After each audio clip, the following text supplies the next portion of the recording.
Good morning, everyone. Welcome back to another episode of Rants About Tech Live for Tuesday, January 14th. Today is going to be one of those weird days.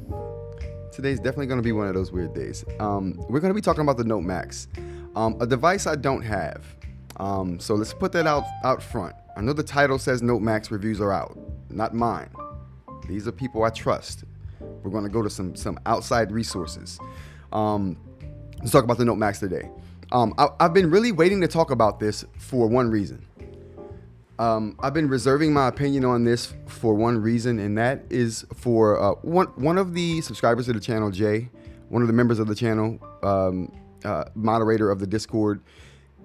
I've been waiting for his review of this device. I told Jay, I was like, listen, I'm reserving my thoughts for when Jay releases his own video. And guess what? Last night, Jay released his video. So we're going to take a look at that. Voya released a video as well today. So we're going to take a look at Voya's video as well. We're going to take a look at a couple of Note Max videos. So today's a Note Max video day. Yeah, Jay's video was quite nice. Let's go ahead and give a shout out to the members that are in the chat right now. Right now, who do we have in the chat? I appreciate you guys joining me early in the morning here. We got CJ in the building, and we got Gregory, a.k.a. Greg, in the building today. I appreciate you guys for joining me. We have a couple things to talk about. Like I said, the Note Max. I also want to talk about the Reddit discussion, just to ask a question about how people feel about this. I know we have some people that come to the chat are from different places throughout the globe, and just to get a couple takes on what people think about those things would be nice. So let's go ahead and get that chat up here as well. But yeah, let's take a look at that. There we go. Bang, chat up. Okay, so the first thing is we got more nibs are coming today. So after the show today, I'll be putting the rest of the nibs up. This morning I got the rest of the packages for the nibs, so those will be up on the store today. So I'll have those up for people who are interested in getting those. And sending out the rest of the orders are going out today. So if you ordered a nib today or in the past week, those orders will be going out today. So just to let everyone know when those are happening. I got behind. CES put me behind on a lot of things. Sleep is one of those things. Self-care is another one of those things. It was a grueling 5-day event for me. But I'm rested. I've been like MIA on Discord. It's just yesterday was a day of rest for me. It was like a Sunday, but a Monday. But yeah, so I'm rested. Back in the saddle, getting things done, and yeah, just it was crazy. So all those orders will be going out today if you ordered anything. I know a couple people were asking about that, and just want to assure you guys those things are happening. There was there was an update for the Go 10.3 as well this morning that I woke up to. What's going on, Mr. Media? How you doing, aka Aaron? Thanks for joining us this morning. There was also a 10.3 update I want to get to today, but first and foremost, I definitely want to get to the videos here. And the first one we're going to get to is by my main guy Jay here, and we're going to take a look at Jay's video. A couple takeaways I took away from Jay's video that we're going to talk about as well.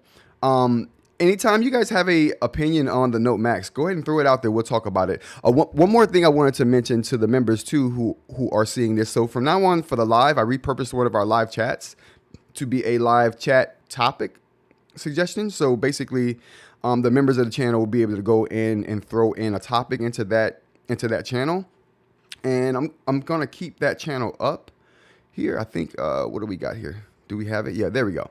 So we're gonna keep this channel right here up, and it's gonna be for anything that's happening in the live shows, so the members can go there. You can throw a link in there, you can throw a file in there, you can throw a story in there, and people can vote on that story. It'll be like a subreddit upvote downvote system, but you can't downvote. Well, maybe you can. You can give it a thumbs down. That'll be the downvote.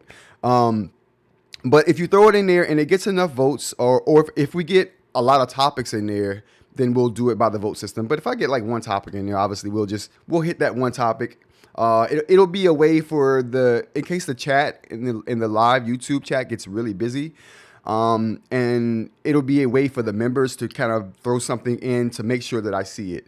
I've been missing some chats lately. I've been trying to get to all of them, and typically I pride myself on getting to all the chats.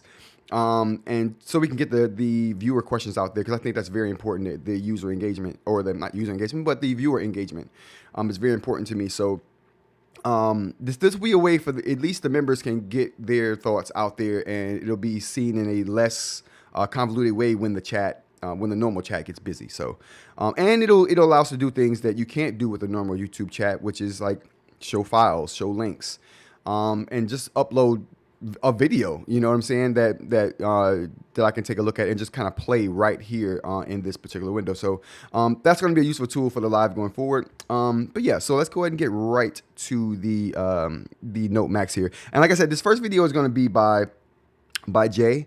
Let's see here. I hadn't seen Jay, so it was kind of cool to see. It's always cool to see people you conversate with online. You know, it's I don't know. It's a treat for me to always to see people that I've been conversating with for, the better part of, half of a year. I think I've been going back and forth with Jay through the comments and through email and such. So it's kind of cool to see Jay. So good to see you, Jay. I'm Jay. Actually, let's go ahead and get my headphones here set up so I can. Well, on here. All right. So let's go ahead and get that started here. Like I said, I have a couple of takeaways that I wrote down from Jay's video that we're going to discuss and talk about. Jay made a really good video on the Note Max, and he brought up a lot of good points. A lot of points that I obviously without the device I would not be able to bring up myself, but they were things that I would have brought up. So it's super cool to see someone hit points that I myself would have hit, which is why I said I've been reserving my opinion on the Note Max until I saw Jay. Until I talked to Jay. Jay's been feeding us information in the Discord for about a week or so now, and it's been super helpful. But to see his video and to get his live take on it is invaluable, I gotta say. So, Dr. Ling, what's going on? Good to see you. Good morning. Let's go ahead and get the air horns going for the crew that just joined us here. Thanks you guys for joining us. We got Rock in the building. And we also got Dr. Ling in the building. Good morning, you guys. Good morning. I appreciate you guys for joining the chat. All right, so let's go ahead and take a look at Jay's video here. I have been getting interested in eInk devices some more over the past few months. Just recently got a Boox Note Max after also having gotten a Go 10.3 and a Note. If you haven't seen Jay's video, definitely check it out just so you can see the fidelity of kind of what he's saying. Go shoot him a sub, shoot him a like. Why and why I'm not so worried about some of the problems that have been reported with it over the last week or so, and what I think the manufacturer will probably end up doing to correct those issues. Hopefully I'll try to answer some questions that I've seen bounce around. So I've got a bunch of stuff installed on here already. Obviously this is my, quote, production device. You can barely hear it? Okay, let me turn it up a little bit. I wasn't about to uninstall everything I was doing on it just to make this video. That said, there's not really anything sensitive on here, so... All right, how are we on the sound right now, you guys? Not going to really let me know. That big of a deal. So I'm just doing this with like a camera tripod and my phone. we're not a pro shop here. So, but anyway, this is the home screen, the way that I have it configured right now. So I've got like a Microsoft Outlook widget over here. I've got the Google Calendar widget over here. This is the Boox Notes widget. And then I've got some app, group. So we won't do the whole video. We're just gonna try to hit on some of the finer points here. Well, not installed, but set up on my, on the first page of my home screen. And then I've got some things on the bottom. So using, Ed, if you're watching this, thank you for the inspiration. This is the Gmail. Shout out to Ed browser, over at Organize for Change. To give very good Supernote centric channel. eInk browser. Go check them out as well. However we want to pronounce it or say it. A try. I'm not sure I'm really in love with this thing yet, but I really am trying to like actually give it like a fair shake. We'll see. Spoiler, by the end, he loves it.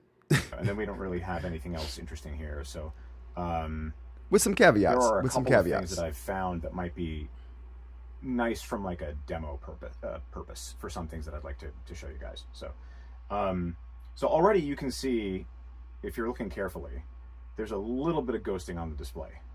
Let me see if I can clear it, and that will be maybe instructive. You know what? Maybe there wasn't any. I don't know. But this is part of what I wanted to show and or tell people. So Carta 1300 definitely has some kind of issue with ghosting. Yes. So let me expound on that. So he gets to a lot of that ghosting later on, and we're going to take a look at that. A point I wanted to make before I forget. I've seen this on Jay's video, and I saw it again on Voya's video, which we're also going to take a look at here pretty soon. The ghosting issues that it's having. So I'm of the opinion, and in Jay's case and in Voya's case, they both mention software, that they think it's a software thing. I beg to differ, and for a couple of reasons. And we'll see that here. It'll kind of bear out when we're showing it here, is that it seems like if it's multiple manufacturers that display the same thing, right? And this device has refresh, right? It has Boox refresh or super refresh in the device. The Manta doesn't, and the Manta displays the same exact characteristics when we talk about the inverse ghosting, and we talk about the amount of burn-in that it has even when you refresh, even after refresh. So those things kind of bear out here, and I think that's one of the things that I took away from watching both videos. Well, I've watched 3 videos on the Note Max review so far, but seeing Jay's video and Voya's video, that kind of is one of the things that I was left thinking.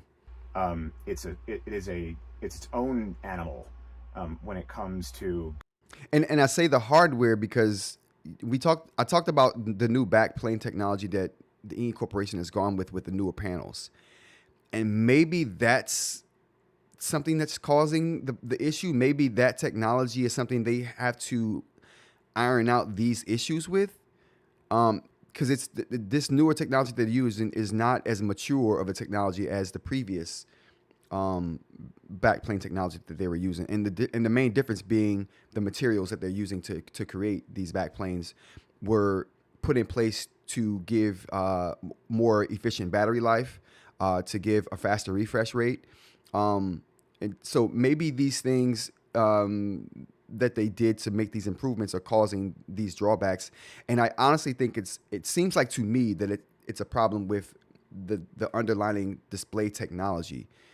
I'm not sure that software, if this is if this is a software fix or something that can be fixed with software, because of that new technology that clearly the eInk Corporation has gone with for all of their newer displays, when it comes to Carter 1300 and beyond. So in my opinion, when multiple manufacturers are displaying the same kinds of problems, the common denominator is the display. Not and you can guarantee that the software being the way that they choose to render the eInk, the software being used, or the underlying technology of the software being used is different with those two manufacturers. Or if you want to throw Viwoods in there, different between those three manufacturers. The way Viwoods is going to handle ghosting is going to be different than the way Supernote is going to handle ghosting, which is going to be different from the way that Ratta, in my opinion, handles the ghosting, because they all use different techniques and technologies to do it, right? Their own proprietary way of handling ghosting. But if they're all showing that particular characteristic, which is what we're seeing on the Note Max here, to me that leads to it being a hardware thing, not a software thing. But we'll see that these things will play out with time. Ghost images on the screen. So one of the ways that I know that I can show this most effectively is if I go into a note and draw some stuff. Like, let's see.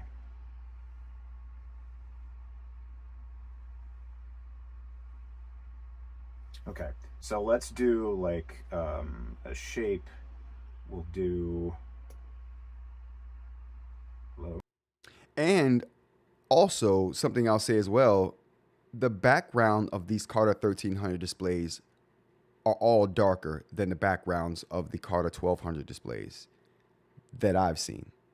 We're going to take a look at how Jay sees the difference between the Go 10.3, which is Carter 1200 display, and the Note Max, which is a Carter 1300 display. There we go. We'll do a couple of big 3D shapes that are going to be filled with some kind of color. In this case, we'll do red. And yeah, we'll see how that works. So we'll do this, right? Here's a nice big box. And maybe we'll do... let's see, like a slice of cheese. It says triangular prism. I'm sorry, that's a slice of cheese. You can't convince me otherwise.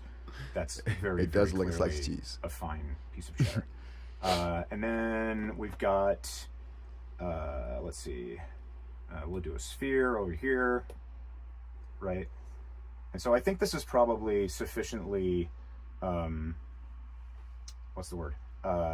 Sufficiently dark in places and light in other places that you'll be able to see what happens when we flip it. So I'm not going to bother picking it up and doing all that nonsense. I'll just tell it to rotate the way I want it to. So we'll do it right to left instead of in landscape instead of portrait, and we'll see what happens. That was not as useful as I was hoping. However, you can kind of see some shadows here. Something that Roderick Wortham from Rants About Tech has pointed out is the way that ghosting seems to work on Carta 1300 is you get this inverse ghosting. You get this like light ghosting instead of dark. And that's something that I brought up in a previous live that I should do a video on, because it seems like something that that's kind of taking off with everyone seeing this particular kind of artifacting on the Carter 1300 displays. Now that it's kind of a more widely known and widely seen, I think I should do a video on it. Kind of maybe digging into the details of maybe why it's happening.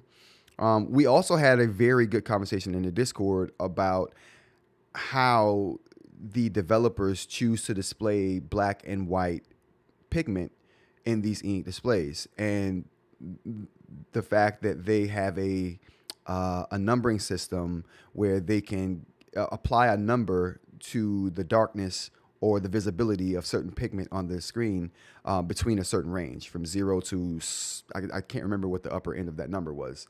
But we did have a conversation about that. And Mr. Mike brought up some interesting information and some videos from someone who's actually working with these panels, who's not working with a particular company.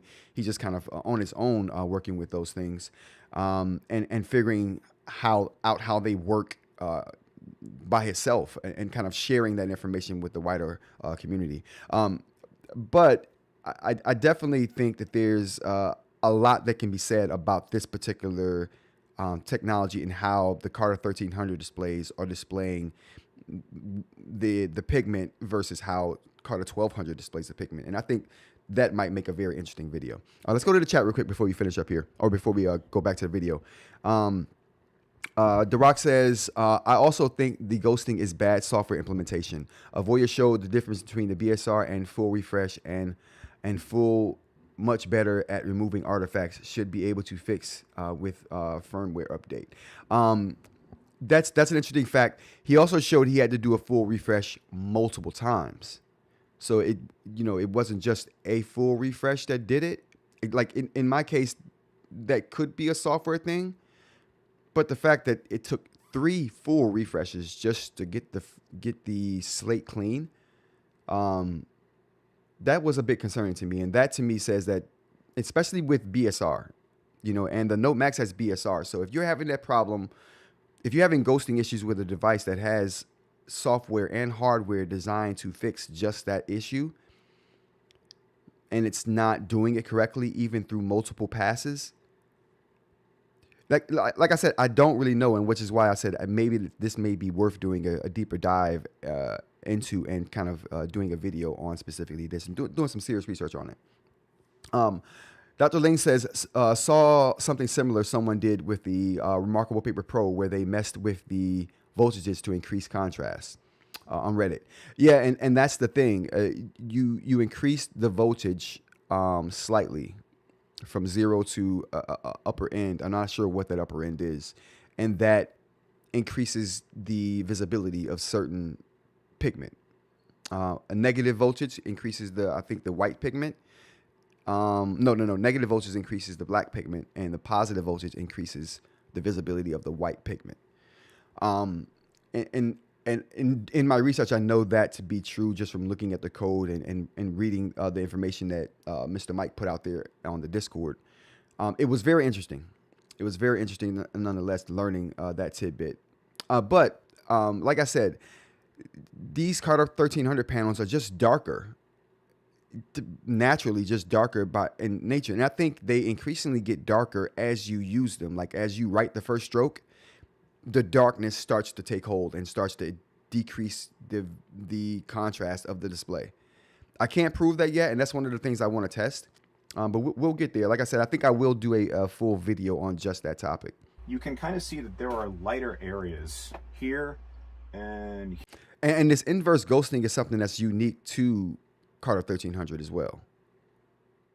Here, where the other shapes were, that correspond to where maybe like the circle was, right, or the sphere was on the page before.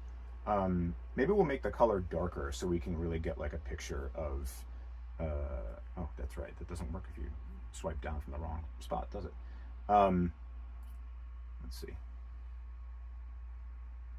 Okay, right, so we have that. Why don't we see if we can just make all these things like close to black, if not actually black.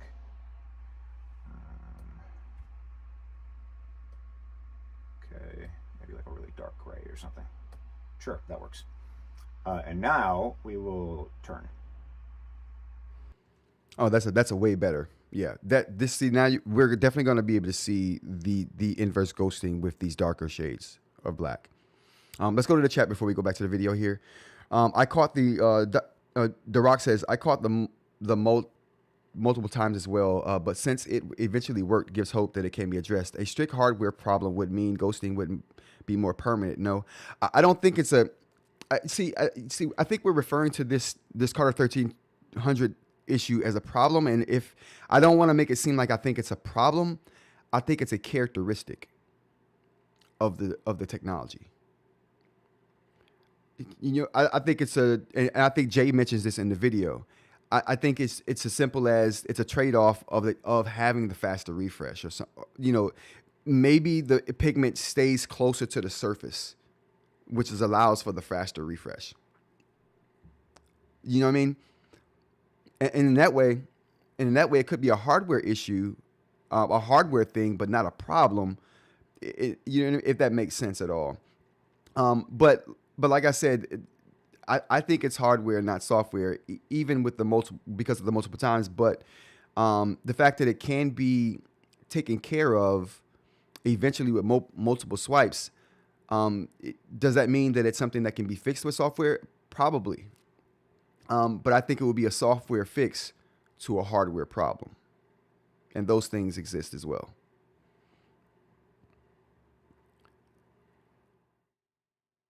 The Rock says, e.g., a firmware update won't help me feel better about a hardware problem like 548 centimeters squared of thin glass. Oh, yeah.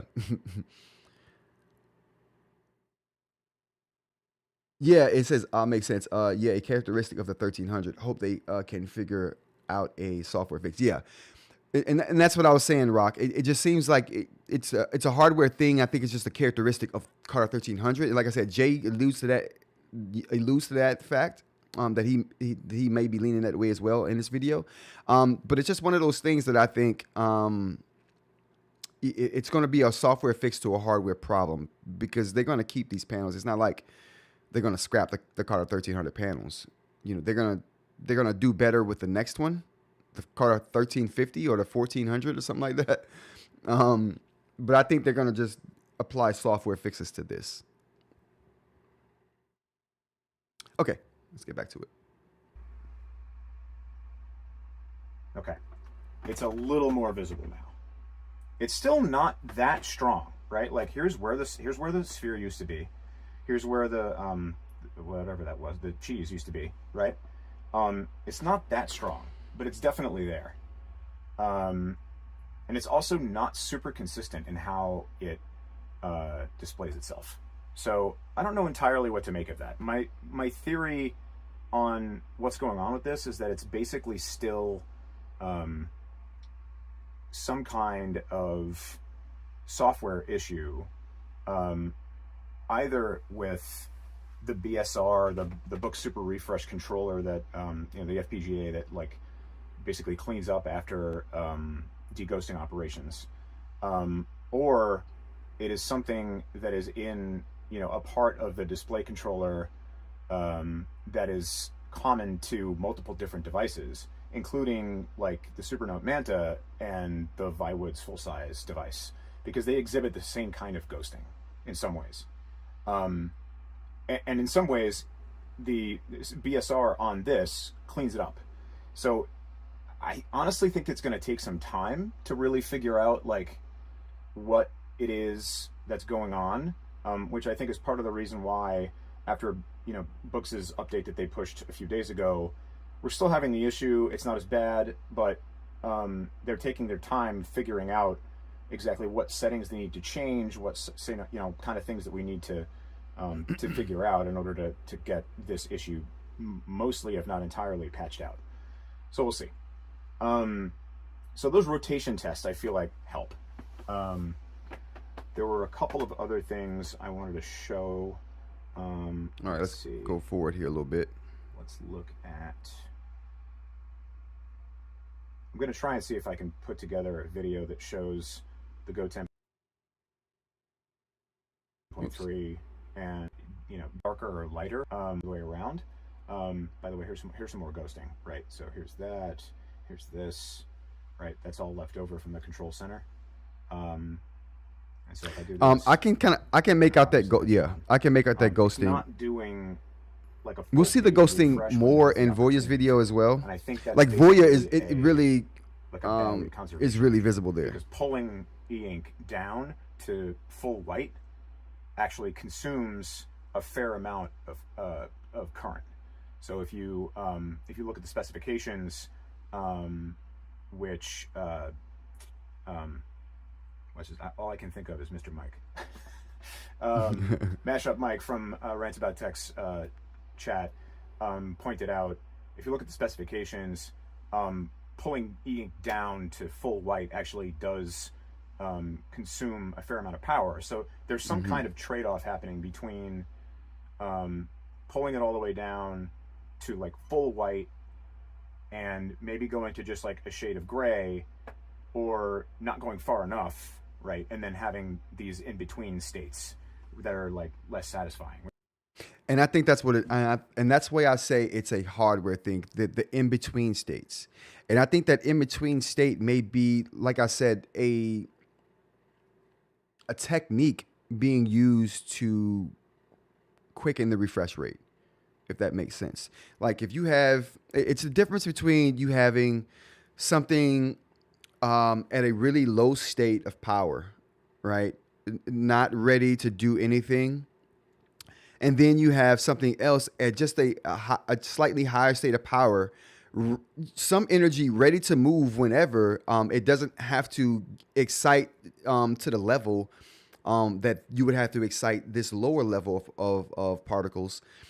It can move into position quicker, right? It's already working with a baseline level of current, but that baseline level of current makes it somewhat visible, if that makes any sense at all. But yeah, so I definitely think that the way these new panels are handling the current is what the issue is here. We will figure it. I mean, it will get figured out, right? Because this either eInk won't let it go on, or the manufacturers of the devices will figure out a software fix to this. But regardless, I think it will get figured out. We're just talking about its current state. Voya mentioned a lot of ghosting with magazine PDFs, but fine, almost unnoticeable with text PDF. Yeah, and I think that I can't even give a speculation on that, but we will see that as well. We will see that as well. Which I think is the reason why this is happening. The Rock says, "I agree, Dr. Ling. Something seems not well understood on Carter 1300. Jay makes a good point. If there's a change in the screen controller, then no manufacturer was prepared for. This probably would be cross and multi-platform devices. So that's the thing, right? A hardware thing would lead, because they're using different operating systems and software and techniques to handle ghosting throughout the manufacturer. So their process for using or handling this eInk related issue, which is ghosting, is going to be vastly different between the companies. But they're all dealing with this issue when it comes to the panels. Good afternoon, all. How's it going? Thanks for joining us. Just because we got to get the air horns going for all joining the chat. So I think that's the issue that we're having here. So yeah, they just have to kind of figure that out. Let me see what else I was going to show off here. This is a nice one.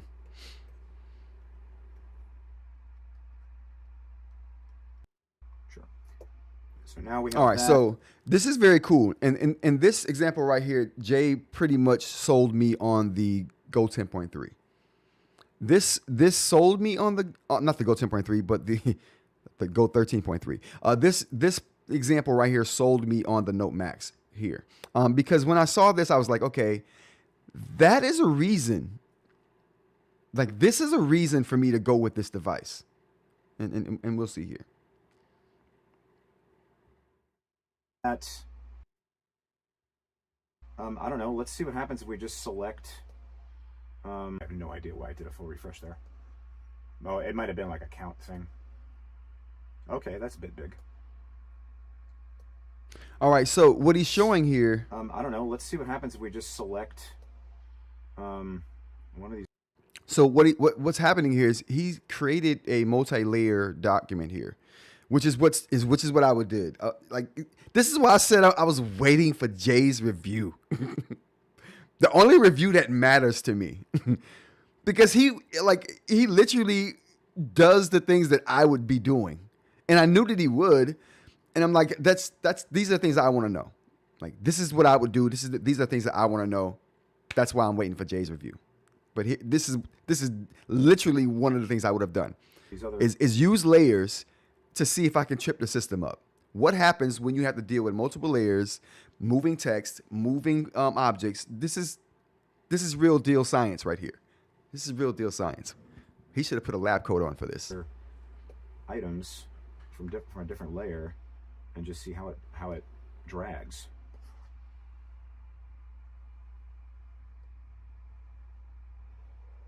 Yeah, I mean, that's good for eInk. Yes. That sold me. Be surprised by that because I was sold on the Note Max when I saw that. This thing has the fastest CPU. Anything would have struggled with that. Multiple layers, 3D objects, text on the screen, and it handled it beautifully. For eInk device, that was beautiful. That was beautiful. I gotta say. I'm like, man, if it's doing that, imagine how easily it would cut through just me moving and selecting regular text. Like I was like, man, okay. Initially I'm thinking this thing is too big for me. It's too big. Like the Note Max is perfect. I mean, the Go 10.3 is perfect. It's the same size as the Note Air 4C. So I'm like, okay, it translates perfectly. I write my stuff up on the Go 10.3. If I need to add color and layers, I go to the Note Air 4C. But then I'm like, the Note Air 4C doesn't handle layers all that well. It just doesn't. It doesn't even handle regular stuff all that well. And it's sad because now it makes me feel like I need to give up color for now, just for the time being. I don't know. The Go 10.3 seems way more snappy than the Note Air 4C. But regardless, this seems way more snappy than even the Go 10.3. To be honest with you, this is probably as snappy as I've seen a device move objects around the screen. I love it. That power is how snappy things are and how quick you can manipulate things on the screen means something to me because that saves you time. You don't have to wait for elements to respond. You don't have to try to pinpoint stuff into place and try to manipulate it and work with it and be gentle with. You can just actually move things into place freely and they respond how you would expect them to respond. And I think that's a big thing. I think that's something that's worth some money. If you can bring that kind of seamless experience to eInk in this way on this size of a screen, there's value in that for me. There's definite value in that for me. Now, does that outweigh the other things that are going on with Carter 1300? Maybe. We'll see. That has ever gone into an eInk tablet. It has a Snapdragon 855, which is admittedly from 2019, 2018. It's a 7 nanometer processor. It's or is it 8? One of those. Reasonably small manufacturing process, and it moves when you ask it to, right? It's the same chip that went into the Tab Ultra-C Pro. So I don't know. I haven't seen a lot of the problems since the update that a lot of people have talked about, and I never really noticed the ghosting or find it to be a problem. So there's that. She just said Genshin Impact.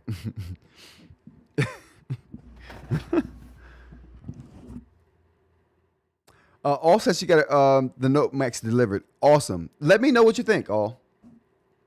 If we're not on a live or whatever, throw it in the Discord. Stop in the Discord. Say what's up. Throw your thoughts in there so we can check it out there. That would be cool. Oh boy. Let's see here. All right, ghosting comparisons.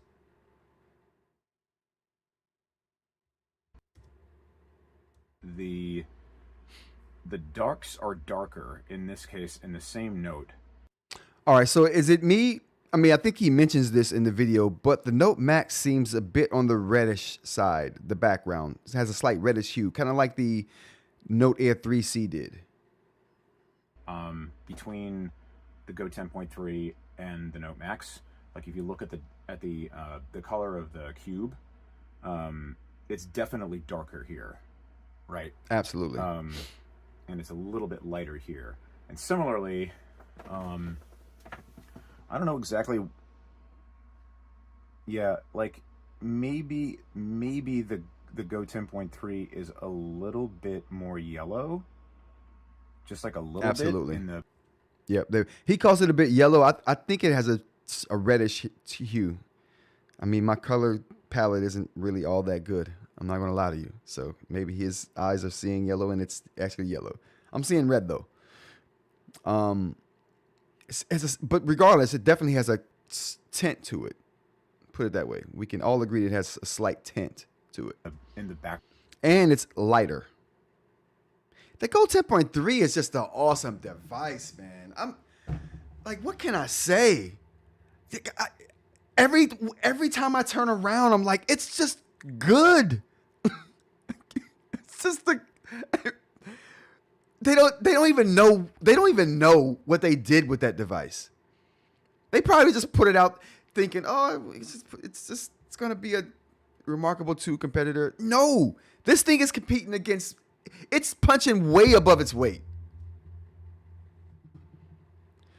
The Go 10.3 is punching so far above its weight. It should be in a whole different weight class. I'm gonna stop. You know what? I'm gonna stop comparing the Go 10.3 to all these other 10-inch devices. All these other scrub devices on the market. I'm about to stop even. These other devices can't even hold the jock strap of the 10.3. I don't care. I don't care if it's bigger. I don't care if it's got color. I don't care if it's got a better writing experience. Stop it. The Go 10.3 is the GOAT. You heard it here first. It's the GOAT. I don't care what comes. We'd be lucky to get a device this year that could even compete with the Go 10.3. I'm not even. You know what? When I do videos comparing these devices like the Viwoods and the Manta, and I'm comparing it against the Remark, I'm not even going to put the Go 10.3 in that category anymore. It's by itself. It deserves to be there. Nothing can compete with it. Nothing. I'm not even going to consider other devices anymore, or the Go 10.3 in the category of these other devices. If you're a 10-inch device and you don't have color, matter of fact, I don't care if you do have color. Nothing can compete with the Go 10.3. It is the GOAT. We're comparing these things right. Okay, I'm sorry. Let's continue. Background, like in the. Just look at that. It's just the screen is far superior. No ghost. The ghosting is very minimal. Better blacks.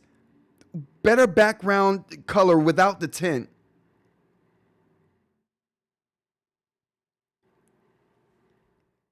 Listen, if you have the Note Max or are getting the Note Max, you're getting a good device. Don't get me wrong here. Like, I'm just saying the Go 10.3 to me is better right now from what I've seen. But that's not bad. Like you have to do so much right to be better than the Go 10.3 in my opinion. You almost have to be perfect. Is the Go 10.3 perfect? No. But you have to be perfect to kill it, to beat it. That's just my opinion right now. That's just from what I've seen. That's just my opinion. Now, do I want the Note Max? Yes, I do. Of course, I do. I want to test it and see if my suspicions are correct. But right now, I'm like, it's the GOAT. The GOAT 10.3 is the GOAT. Every time I see something, I'm comparing it. I'm just like, it's still better. It's just still, the size may be better. Well, let's continue. In the whites, but notably, we can see ghosting. I was gonna clear both of them, and obviously I forgot because, as previously mentioned, not a professional. However, you can definitely. All right, my bad. Just so the chat doesn't get built up, let's go to the chat real quick before you go back into this video. Greg says, besides brightness, why is the Go Temper 3 so much better than the Note Air 4C? Consistency. I don't even want to write on the Note Air 4C. It's so bad for me. I write on the Go 10.3, and then I go to the Note Air, and I pull that note up on the Note Air 4C just to put color in. That's my disgust level with the Note Air 4C. Like, the color saves it. It's like literally the saving grace of that device is the color. I don't know. It doesn't have the impact for me that the Go 10.3 has. It just the contrast clearly isn't there. The consistency of how it acts, the quickness, the stability of it. To me, it's just an all-around good device and better than the Note Air 4C if you're just talking about an all-around package. Clear, it doesn't have a front light. It doesn't have color. So, if you need those things, then the Note Air 4C is going to be a really good device and a good choice for you. Probably one of the only choices for you if you're trying to go with a new device. I just feel like the Go 10.3 can't be beat just as a all-around package. It's just, man. Dr. Ling says, still think the Go 10.3 is greater than the Manta? That's a good question. Yes. Right now, yes. All around package, yes. Nothing has come out to me that would change my mind about the Go 10.3 being the best device of 2024.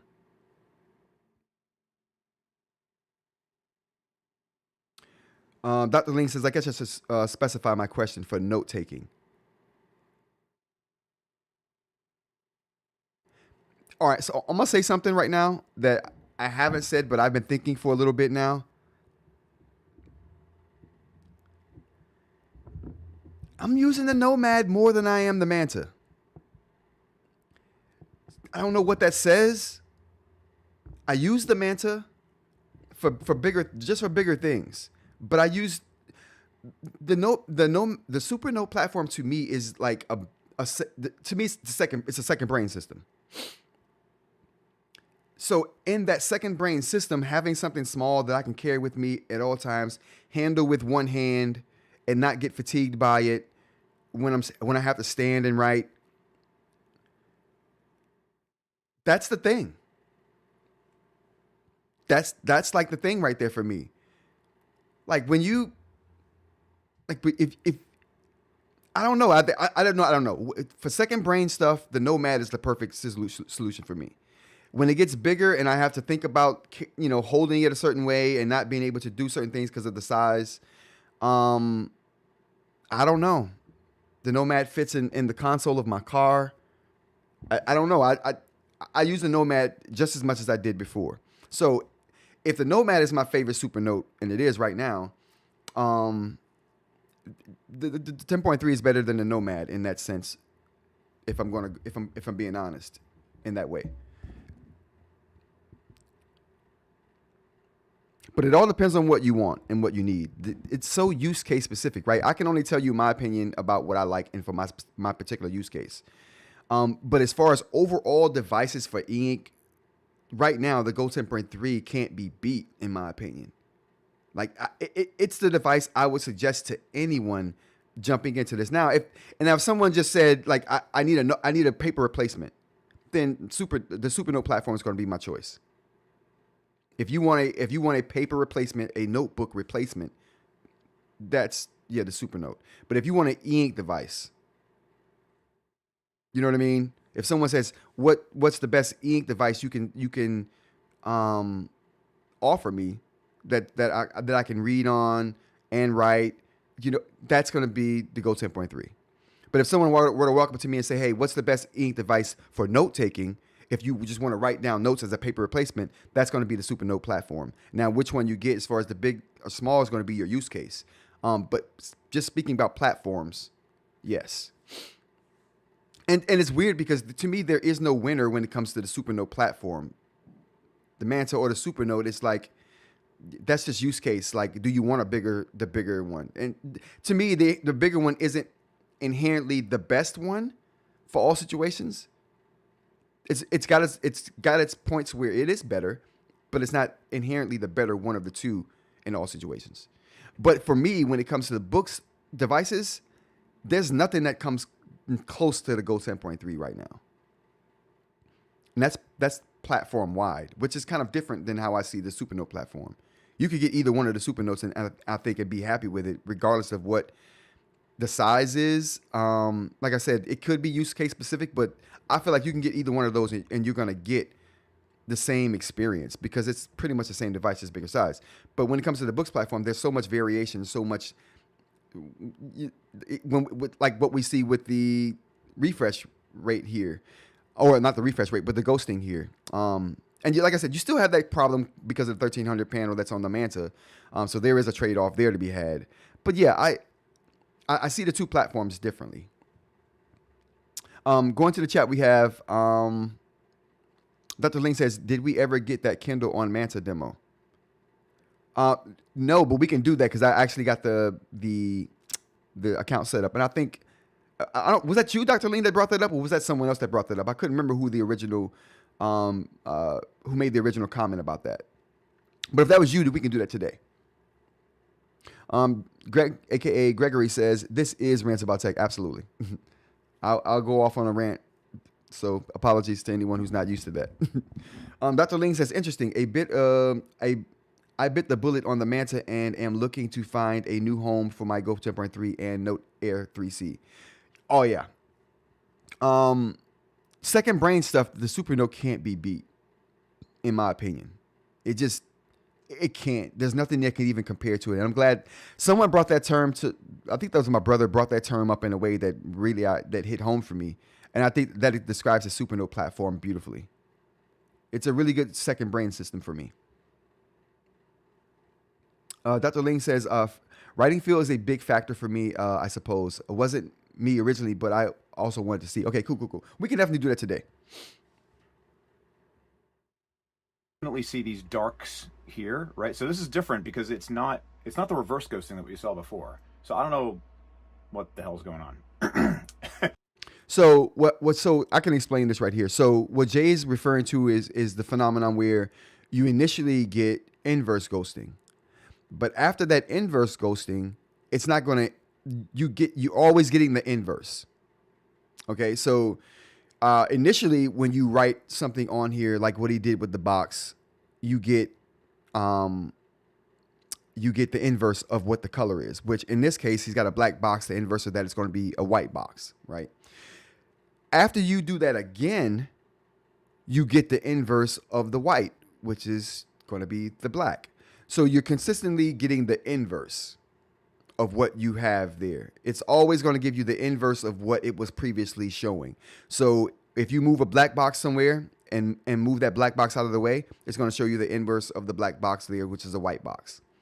If you move that black box again into that spot and move it again, now it's going to have a black spot there when you move it because it's going to show you the inverse of the white, which is black. So it's consistently showing you the inverse. So that explains the phenomenon that Jay is seeing in this particular use case. Even though he refreshed, because like we discussed before, one refresh will not refresh the Carter 1300 screens entirely. You have to do a number of refreshes, and that's not just with this panel, that's with the Manta as well, I'm finding out. Because if you notice, anyone that has a Manta, if you push the sleep wake button on the Manta and put it to sleep, it does a refresh before it shows you the screensaver. But even after that refresh and it goes to the screensaver, you still see UI elements on the sleep screen. Even after a refresh, even after it does its own automatic refresh. So you don't get rid of all the elements. So some elements are still there, and it's still going to show you, and that inverse effect is still going to be in play. So that just to explain that phenomenon that Jay is talking about right here. My intro says I'm going to, like, you know, figure out why these problems happen, and clearly I am not in a position to do that. However, I can at least show you that they're happening and that they happen in different ways. So, right. You see darks here, right? Dark circles, these are where control center buttons were, because if I go down here, right, there they are. So you can see there. So when he did that, those circles are white, but it showed up as black circles because of the inverse ghosting. Now, if he were to do that a number of times or put something else over that, it would change that from being a normal burn-in into an inverse burn-in. Well, that's interesting because these are light, not dark. Right, and that's like I said. So those elements are light, but it's showing you the inverse of that, which is going to be dark. Again, not a professional. Come on. Oh, right. I think did I turn off? Maybe I did, maybe I didn't. Where is it? No, hand touch is still on. That's interesting. What's your damage? Okay, there it goes. So you can see those dark ghosting spots there. Let me move myself out of the way here. So you can see those dark ghosting spots there. That's the inverse I was talking about. So it's always going to be the inverse of whatever the shading is. If it's light, it's going to be a dark ghosting burn-in. If it's dark, it's going to be a light ghosting burn-in. Well, let me refresh. I'm sure it will go away. Yeah. Ta-da! Oh, wait. So you can see, even after he refreshed, those spots are still there. So, and that's like I said, that's going to cause you now, if you were to take something and move it, take something dark and move it over those dark burn-in spots, that would be, you would see the inverse of that effect. I don't think Jay does that in this particular example, but that's what would happen if he did do that. Oh, this is the first time I've seen this. So you can still see it here, here, and here. Yeah, even after a refresh. I don't know what that's from. I can kind of see full refresh buttons. Or like a full refresh button here. This is actually kind of tough to see. But, okay. Well. Oh, maybe it was this. It's the do not disturb button. Okay. Let's see. Wow, it's still there. So this is the first time, this is the first time that I've seen this on this device ever. See, that's a good example. See, I would not have seen that, I don't think, the way I do refreshing, because I have my refresh tied to a, just show you guys here. I have my refresh tied to, all right, let me see if I can change my streaming.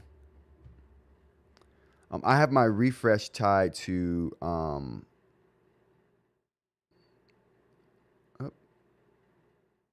there we go. So I have my refresh tied to, whoa. Oh boy. All right. So I have my refresh tied to a gesture. So when I do a refresh, my refresh is basically,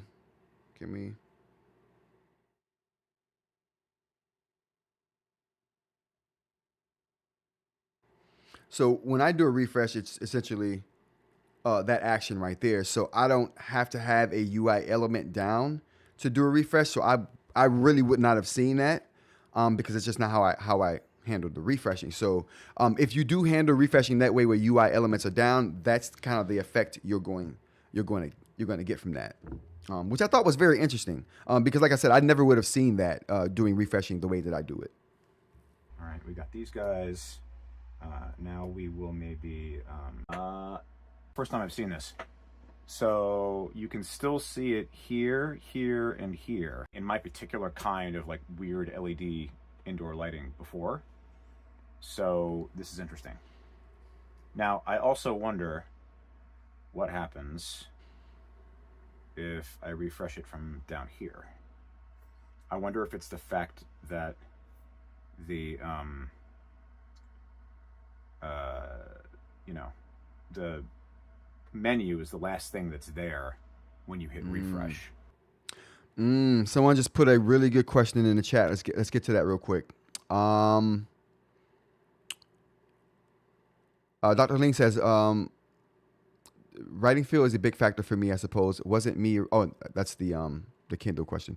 BM says, how much power drain is there if they do the right amount of refresh? What's the trade-off in power?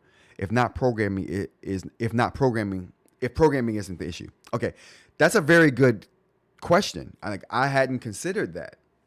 Maybe the normal refresh just isn't enough power to refresh the screen for whatever reason. That's very interesting.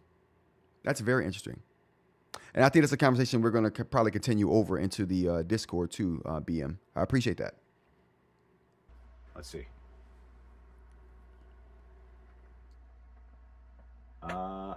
Yeah, I think it's gone. It is. Yeah, it's super gone. Okay. Well, that answers that question. That's interesting. So, again, this makes me say software problem. This is something they're going to have to patch out.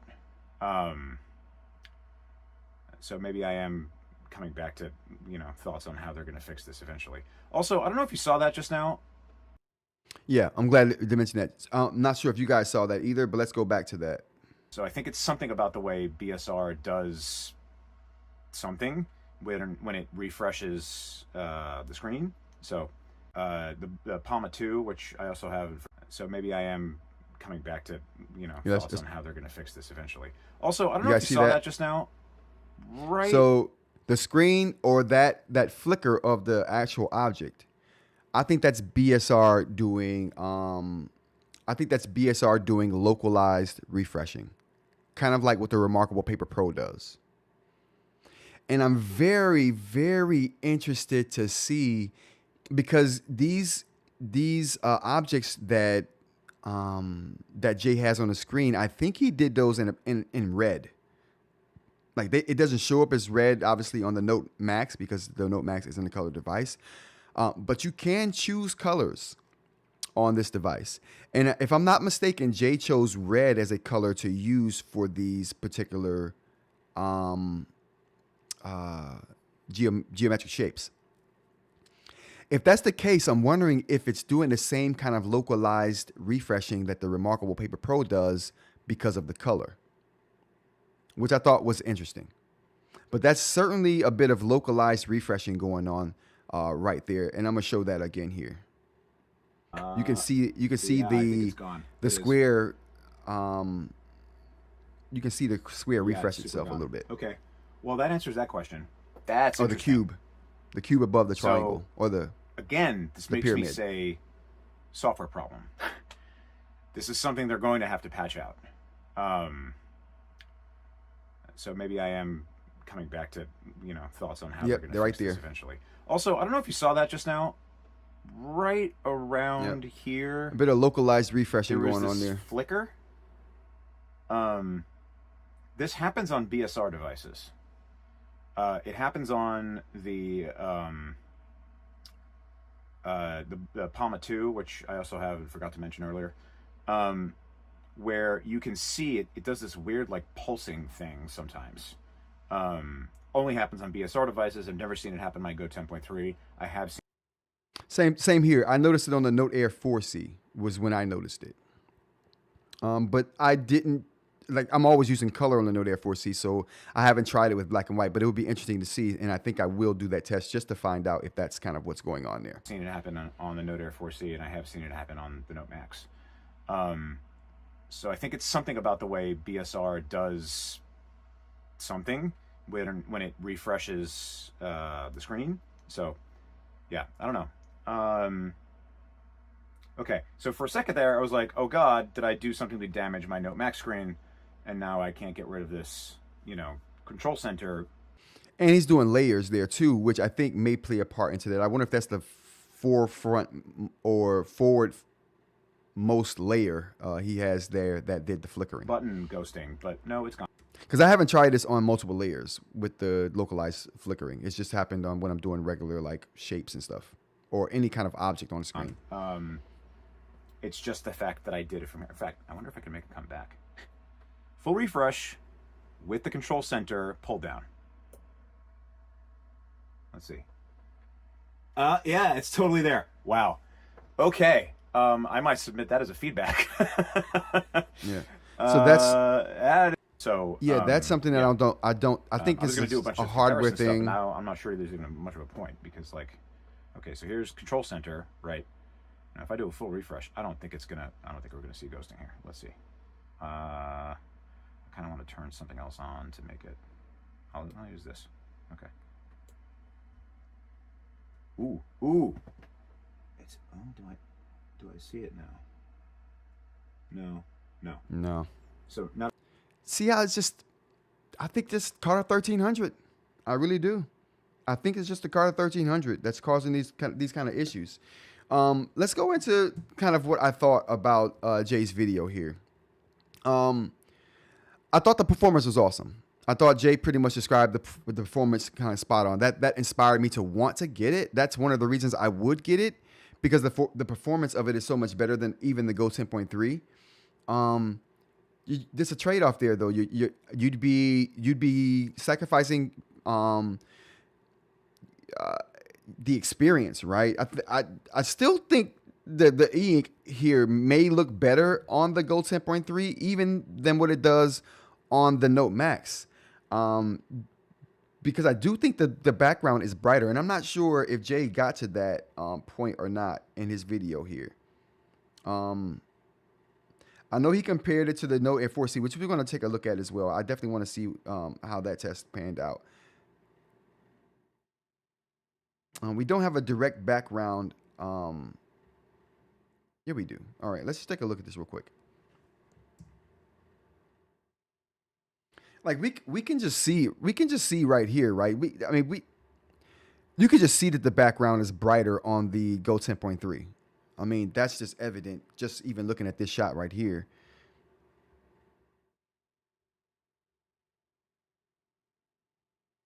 It looks a little.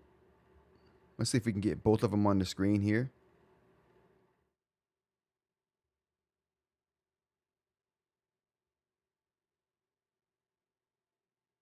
Yeah, I think the background on the Go 10.3 is brighter than the background on the Note Max.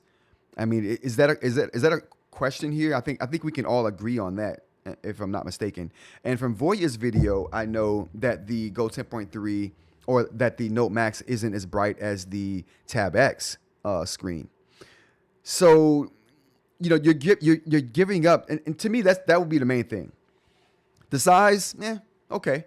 Voya seems to think that the size helps the writing experience, which that might give it some give, so it feels softer.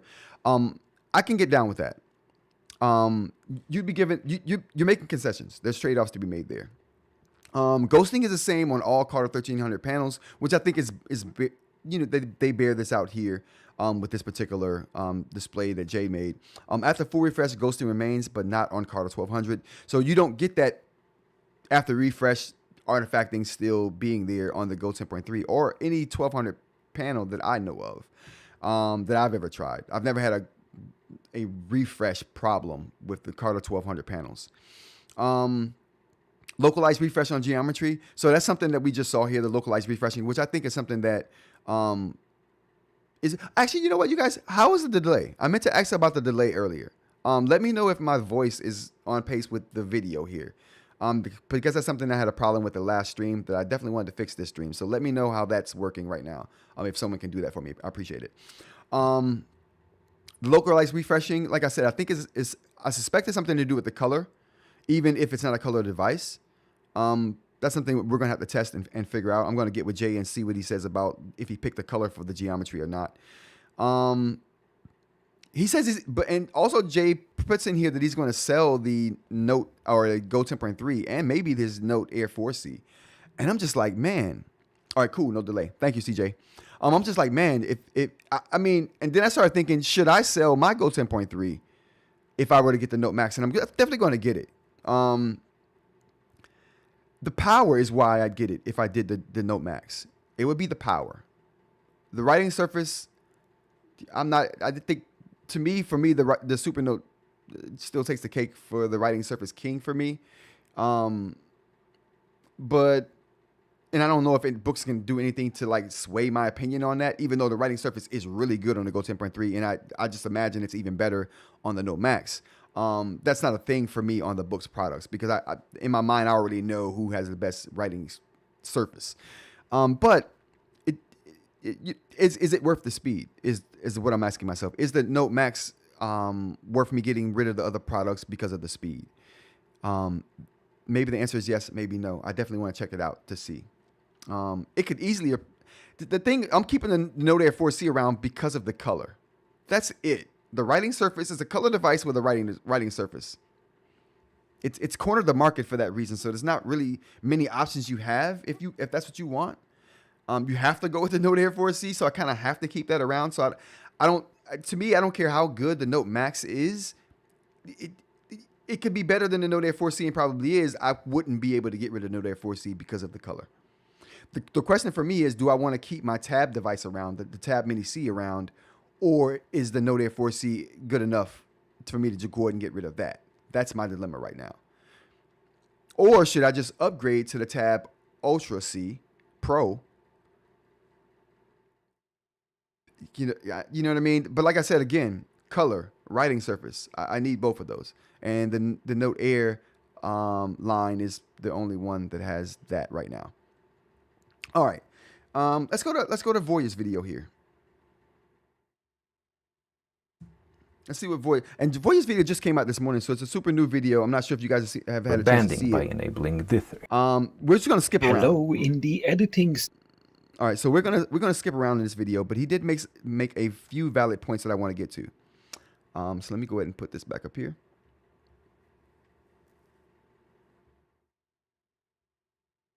Stage of this video. So I've noticed during the editing now is that for some bizarre reason I decided to call my Boox Tab X as the video. Before we begin, this package has been kindly sent to me directly by Boox, but Alright, so let's slide it out of the protective pouch. And it is a beautiful looking device though. I gotta say, chat, this is a very beautiful looking device. see what we get. And this looks really, really interesting. I do like it. Now this, so this is called Note Max, but it does resemble the Go series design very, very similarly. I mean, it looks so good. I'm so jealous of anyone who has this device right now because it looks so good. The Go 10.3 looks good too, but this looks even better than the Go 10.3. It has that je ne sais quoi that the Go 10.3 just doesn't have. It looks good. But you know what I think though? I think that because the Go 10.3 closely resembles the Remarkable Paper Pro, but this device doesn't resemble anything, right? You know what I'm saying? Like it's the design language and cues are in and of itself, and I love that. This looks to me like a totally new design, but it looks so sweet. It looks so sweet. I mean, if you take a look, here we have a definitive callback to Go 10.3. So, I mean, it would have made perfect sense to call this Go 13.3, but apparently Boox is just kind of trying to make some decisions and figuring things out. But I have to say that this is looking absolutely awesome, and the manufacturing. All right, let's get to the comparison with the Go 10.3 here. well built, and really positive first impressions for the design and the build quality and the ergonomics of such a large device. And when you take a look at them next. All right, what do we think? We got a side by side. The Go 10.3 is definitely bright, has a brighter background than the Note Max. Like the Go 10.3 is just eating right now. Like the Go 10.3, it just eats. Whatever you give it. You throw the Note Max at it, it eats it up.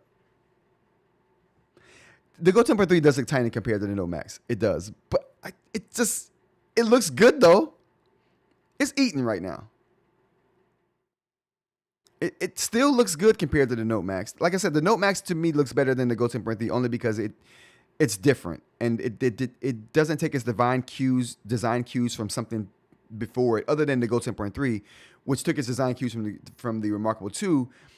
But it being squared off, it being the shape that it is, like it's its own thing. It stands alone. So I really appreciate that design choice they made with this, which seems like which makes the design choice for the Go 10.3 looks like all that much better of a decision from Onyx. Next to each other, you can clearly see that they belong to the same family. From the front and from the back, they definitely are. Well, my Go 10.3 is getting some use, so it's getting a little bit dirty there, but yeah, overall it works. Now let's see about the color here. Does it match with the frame and the screen? No, the Note Max is noticeably darker. Definitely, even to the naked eye, it is darker, and this kind of, I gotta say, I love that screensaver with the feather going through the water. Oh, that's marvelous. That's beautiful. I love that. matches I would definitely leave that right where it's at. is the screen itself, so that might be an indication that the Carta 1300, that's 13.3 inch, looks like it is darker than the 10.3 inch version, but that's just first impressions video. Now that I've unboxed it, once I finish recording this video, editing it and publishing it and all that kind of stuff, I can actually start testing this. And yeah, we can see it already, bro. We can see it already. It's definitely lighter. The Go 10.3 screen is definitely lighter than the Max. as I mentioned, we are gonna have measurable scientific data results, hopefully. I don't still have everything in place, but it looks like it should be all good and in place, that we can actually see what is a visual perception, what is an optical illusion, and what is the actual data of brightness between the screens of different devices. But for now, definitely the same family of devices. All right, so let's do the first power up and see the first impressions of the screen. This is, of course, All right. Max Lamy 2 that were a point of bug. So let's go to the chat real quick. CJ says the Go temporarily looks so tiny. Oh, whoa. It actually does. It looks really small compared to the Note Max. BM says with the paper laid over the Note Max, it's not quite A4. If so, the bezel on the left where Boox is could be thinner. I think the display is that portion that's covered by the bezel.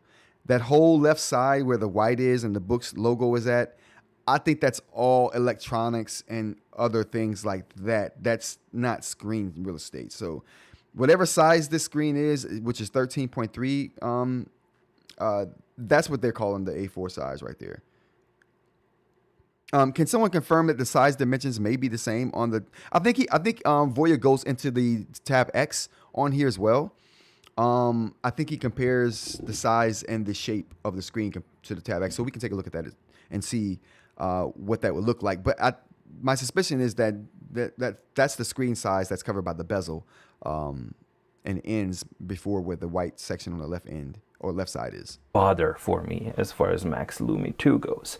So the very first thing would be for me the surface of the screen itself. Now this is actually even with the screen protector, but you can see this small area here. So ignore the reflectivity of the screen protector, which is really bad. This small tiny area here, that's the actual reflectivity of the screen. So the surface was reflective, but the major problem was that it was super smooth and slippery. Really, really not nice for writing at all. Now, when I compared that to the Note Max, I can see that the reflectivity is really, really good. These are strong lightbox lights. Yeah, so it seems to have the same coating that the Go 10.3 has. Whatever that coating is, I've been told that it's a coating, not a film like what other devices use, like a plastic film, but actually a coating they have on the glass. But whatever they do on it, it feels really good on the Go 10.3, and it looks to be the same situation on the Note Max here. The reflectivity is, or the anti-glare properties are really good. Lights here, and the reflectivity is excellent, and much more importantly, the writing feel is out of the box excellent of the surface of the screen. Now, the last time that a Max device. All right, so now we are in. All right, so we're gonna take a look at what he thinks of the. He shows really good examples of the ghosting on here and the quality of the screen. So let's take a look at that. Refresh mode, and yeah, this is exactly what I was hoping for. That we can actually see. Oh my God, the performance is. Yeah, he likes the speed, and that's one thing Jay liked as well. And one of the things, like I said, that's why I would get this, the speed. Like that's the only selling point for this device with me would be the speed. The size is okay and good. Okay, you know, I'm okay with that, but I'm also okay with the 10.3 size. So that's just me. I'm okay with that size. But if you give me bigger size and a snappier device, I could get down with that. Bigger and snappier. Perfect. You usually don't get those, you know what I mean, in an upgrade from a device that's smaller. Usually the smaller devices are always snappier, but bigger and snappier than my smaller device, I'm with that. It's ridiculous. This is really fast. I did not expect the screen to actually be this fast because. And see what I'm saying about there being a mid state for the pigment. Which could degrade the brightness of the screen and the contrast, right? If the pigment is always in an in-between phase, not off or totally on, but just always stuck in this mid phase, which would make it really quick, right? I don't know what the quickness is attributed to. It could be a factor of those things, right? The processor and the panel that they're using to create the images, but regardless of what it is definitely quicker than what I've seen on previous eInk devices. Because this is like the best quality that the screen can actually do, yet it refreshes this quickly at 300 ppi. That's a surprise, definitely a surprise. Now, the thing that I really, really wanted to see is how it handles this specific document without the text enhancements or anything like that, because it has this thin font at a smaller size, and that is something that I really, really wanted to see, and it handles it beautifully. I'm gonna give you a comparison just next to this one as well of how the same document, and let's go to the same page, and this is Max Lamy. So right, he's just showing the difference of the resolution, which I'm not so. Okay, 300 ppi, 300 ppi. It's, you know, I'm cool as long as it is 300 ppi. We're good to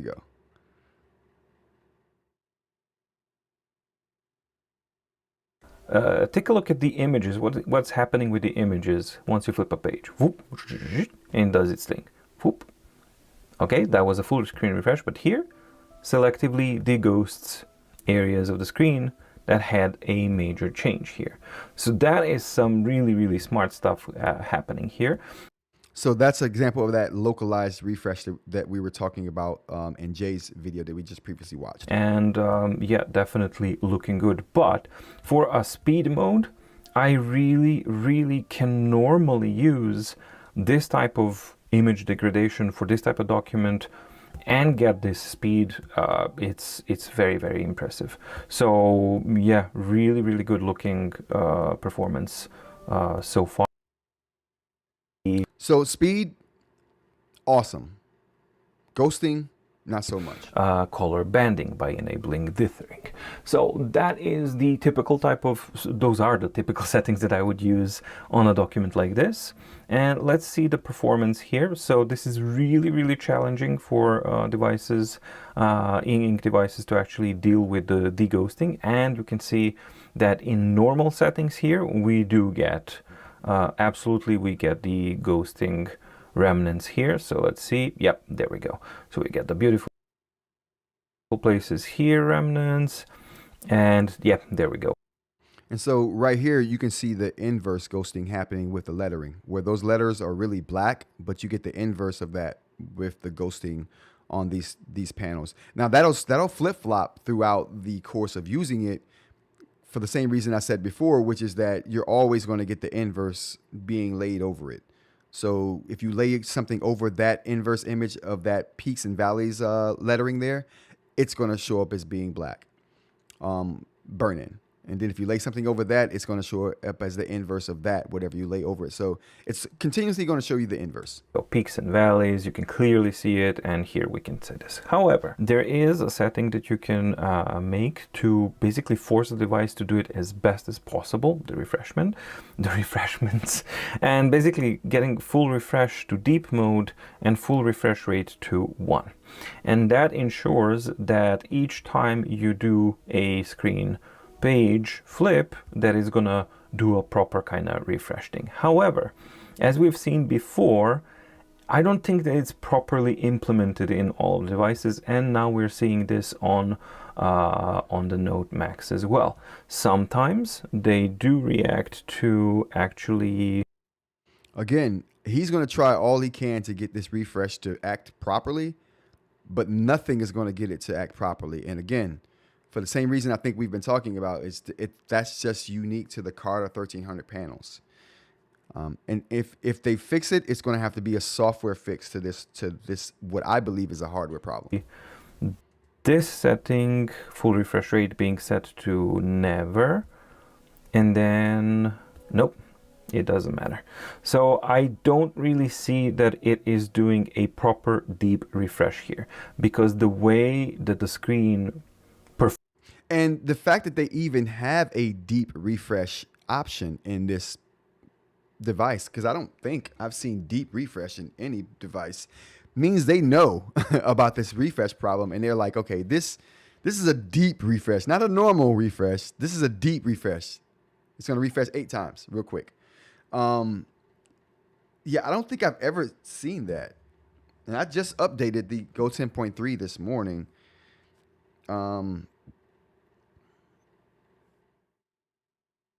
Oh, wow. Okay, here we go. Yeah, I don't, well, I mean, this isn't 4.0 either, so maybe I should go get the Note Air 4C.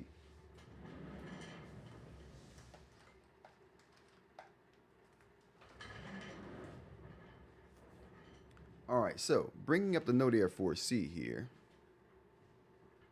Oh, can I bring it up? Oh, let me put this in.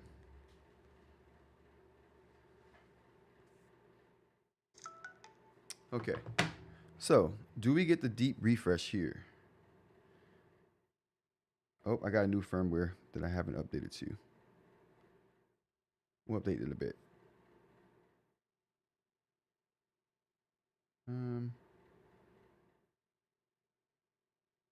No, so you don't get that deep refresh here either. So can we confirm that? Can someone in the chat confirm that?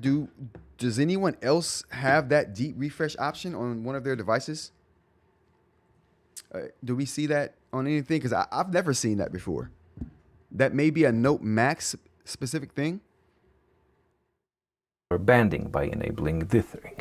So that is the typical type of, those are the typical settings that I would use on a document like this.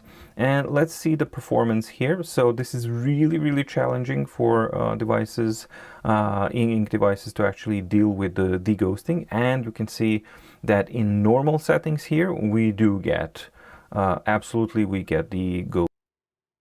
Refresh to get rid of it. Let's try again. 1, 2. Okay, so here he's doing multiple refreshing to try to get rid of a refresh. Full screen refreshes to actually get it right. Now I think that's something interesting. That's supposed to do the thing properly, but okay, so maybe this is something. Let me try the tab device.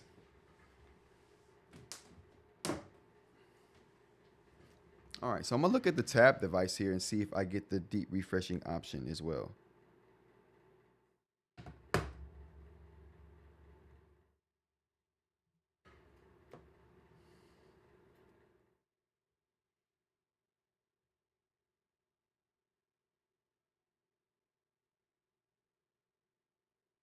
I'm not even seeing the same kind of setup they have on those two devices. Maybe that's a different setup they have on the bigger size tab devices.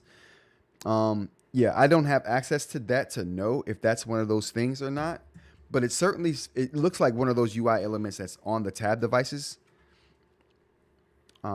Maybe even on the bigger tab devices. Banding by enabling dithering. So that is the typical type of, those are the typical settings that I would use on a document like this. And let's see the performance here. So this is 2, still remnants here. 3 full screen refreshes to actually get it right. Something's not implemented correctly here. And I think that somebody was favoring speed over ghosting performance. And that's what I've been saying. It's not really a problem with the Carter 1300. And I think Voya said it perfectly there. Someone valued speed over ghosting performance when they chose to make the Carter 1300 displays. I think that's just what the trade-off they were willing to make there for the speed. To a bad, in a bad ratio, shall we say. However, if we take that ghosting out of the equation, which we shouldn't, it's definitely an issue, but let's try and focus on the image quality here. The image quality is really good.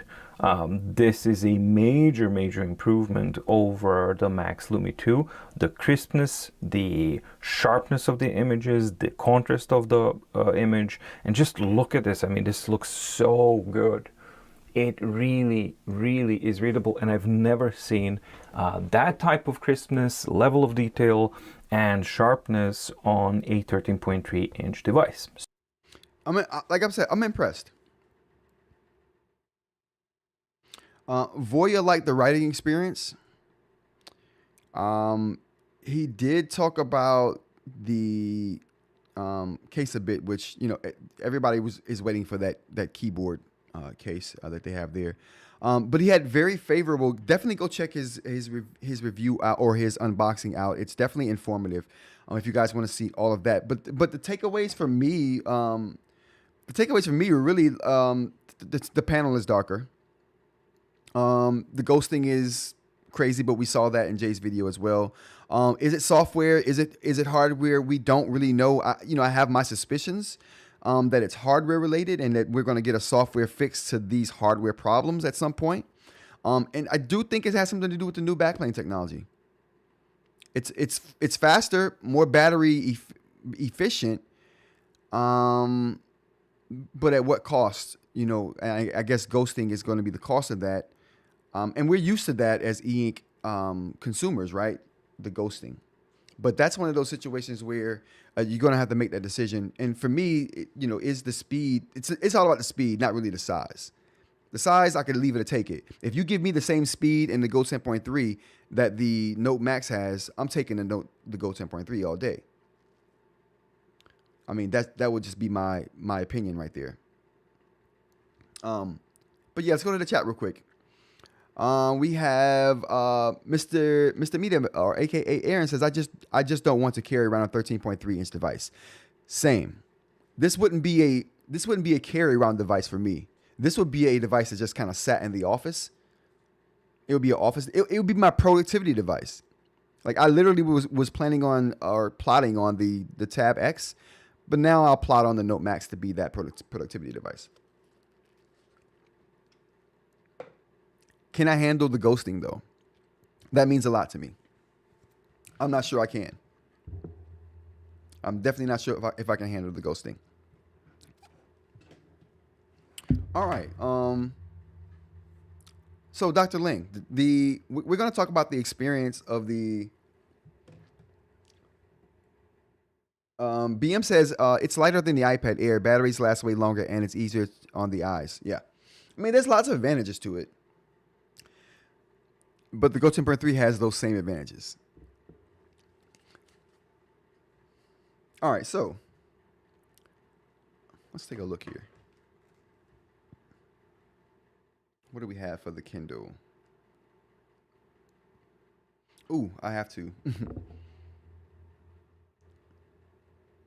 There we go. Let's get that done right now.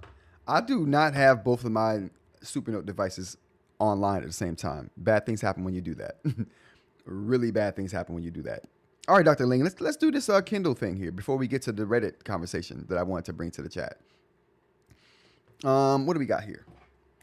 So we've been getting some questions about how the Kindle app works on the Supernote. Now, I gotta say I don't have a lot of experience with the Kindle app.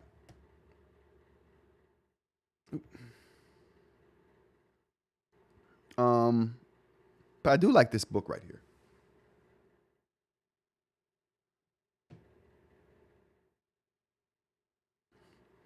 So now the tools you get for the reader I kind of want to go to the reader for the Supernote platform. I'm gonna show those tools. So this is my thing for showing the Kindle app. For me, is the Kindle app a better reader than what the Supernote platform provides initially? That would be the reasoning for me. Let's get down a little bit more.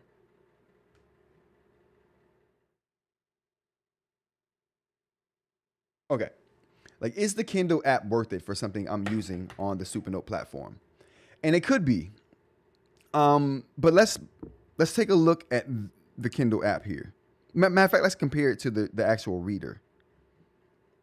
All right, do I have a book in the reader though?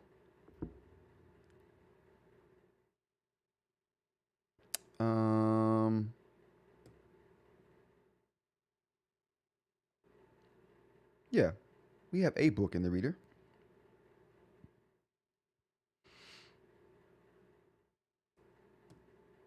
I mean, this is not on the level of the books that I have in the Kindle app, but we're just here to kind of see what the tools we get for this are. Whoa. Well, clearly we have writing tools.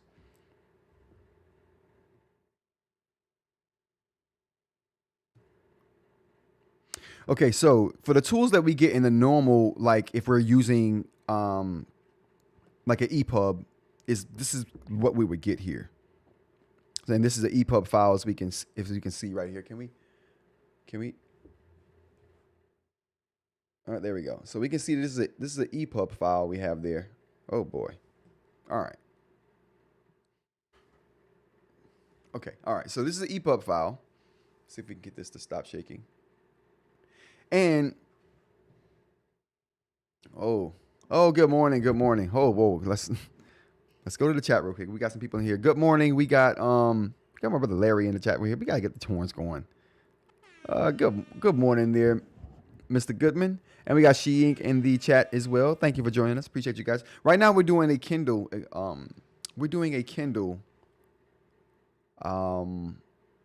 Example here for Dr. Ling. And someone else in the chat wanted to see this. I'm not sure who wanted to see this, but someone else wanted to see this. So let's go ahead and do it. Now, what I did was I pulled up an EPUB in the Supernote native reader app. Now, I am notorious for saying the Supernote native reader app is trash. I've gone on record as saying that. I stand by that. I stand on business when it comes to the Supernote Reader app. The thing right here is that let's see if we can push this back. The thing for this is that it just doesn't have enough tools for me. Okay, so we can make a keyword here. Oh boy. Or we can assign that rather. We can search, right, in this particular document here or EPUB. But these are the things I'm more concerned about here. The options you get for displaying the actual EPUB, which you really only get two. You get display settings and you get the contrast. So let's look at display settings first. So we get display settings, and what we can do here is we can change the font and the font size right here, right? We can change the row spacing and we can change the margins. So we do get some options.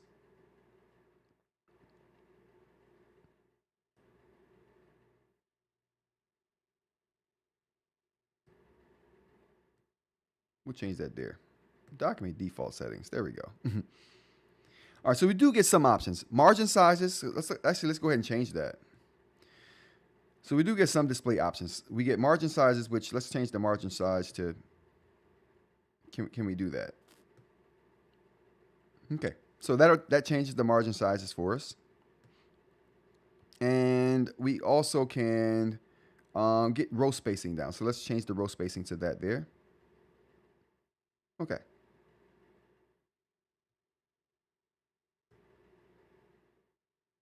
And that's the extent of what we can do here. We can change the margins, we can change the row spacing, and we can change the size of the text here. So let's go ahead and back and change that. We're going to go there. Okay.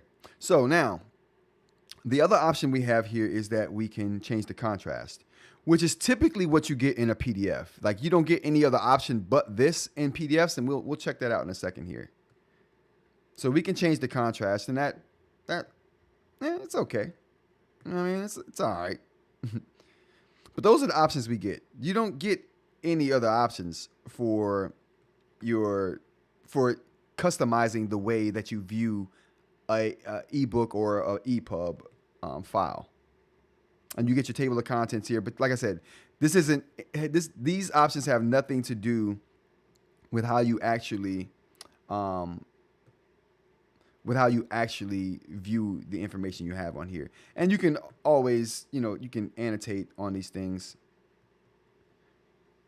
And those can be saved in your, I think they're saved in your digest.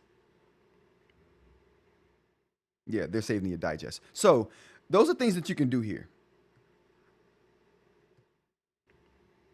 Now, let's go ahead and open the Kindle app here and see what kind of options we get there.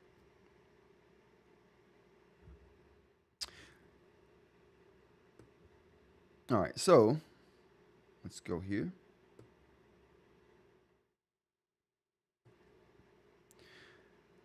So as far as these options go, we can change the font, we can change the font size here, we can change the brightness.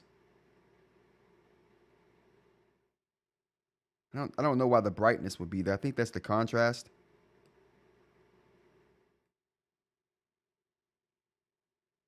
Because it's not changing the boldness of it. That's what this does here. Oh no, it's changing the size. What am I talking about? So this must be changing the boldness of it ever so slightly, if it's doing anything at all. Maybe it's doing something. I don't see it though. I don't see it. But we do have some other options here. We have layout, which changes the way we view the information, right? So kind of like what we got in the native app, margins and spacing, but we also have alignment here. So they have an added function of alignment, and orientation lock. Continuous scrolling, read by scrolling vertically. That's interesting. Okay, that's another option we don't have in the native reader. And update page using system theme. And I'm not sure. It's just you don't get colors, right? So this is a non-color device, so that wouldn't do you any good for this. And I actually think this right here is actually for screen brightness, if the screen has a light or not. Yeah. And we have themes here. In these themes, it looks like you can set just a preset set of options to a particular book that you're reading.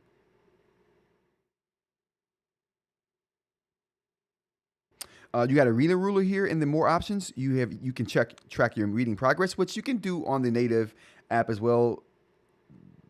Yeah, and visible clock, turn page with volume controls, and that's something, like I said, these are things that are probably going to be on most devices for a Kindle app.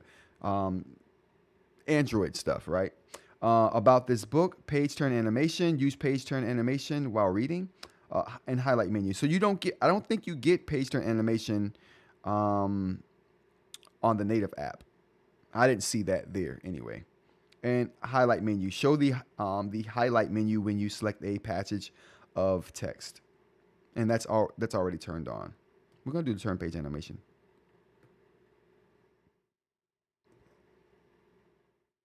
All right. Okay, so those are the options you get there.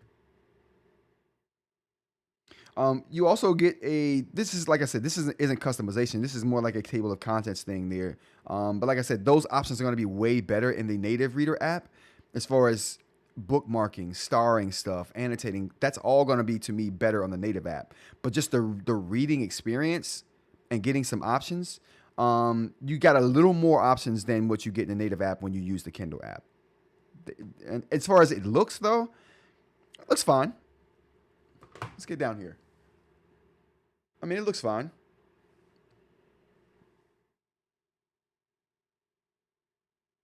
You can't really see that a good comparison to how it will look right here versus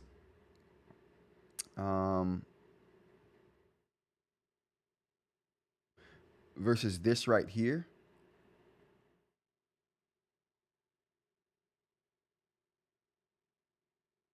I mean, it's not rendering it any differently. So, in my opinion, you get some